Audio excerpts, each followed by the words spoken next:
I think 2016 was, in some areas, depending on how you define FinTech, because it covers a very, very broad spectrum of businesses.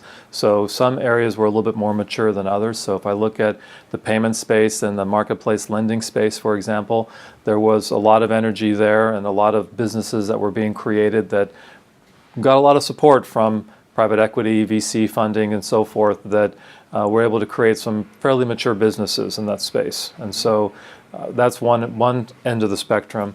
You had a lot of other areas around insurance companies, around other types of blockchain companies and so forth, that was really more about experimentation and really trying to understand where the opportunities lie, where the markets could best utilize their technologies and their solutions, and how could they invent themselves or reinvent themselves multiple times over to really be able to take advantage of market opportunities.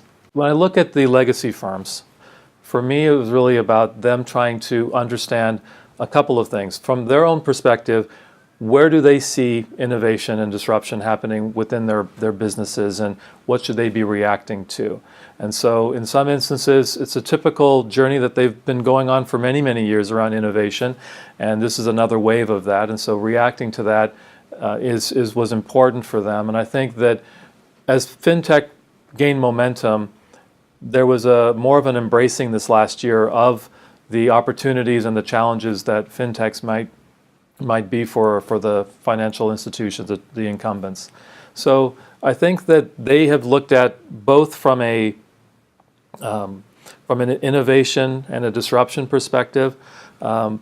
This year was really about experimentation, about trying to partner with different players, about trying to understand what opportunities really might exist. And especially for me in the blockchain space, this was a year of proof of concepts. This was about trying to test different potential models, look at different partnerships, look at different solutions that might be out there that could be helpful both in the B2C space as well as the B2B space, and really try to learn as much as possible, and from there try to pick their spots as how they want to move forward.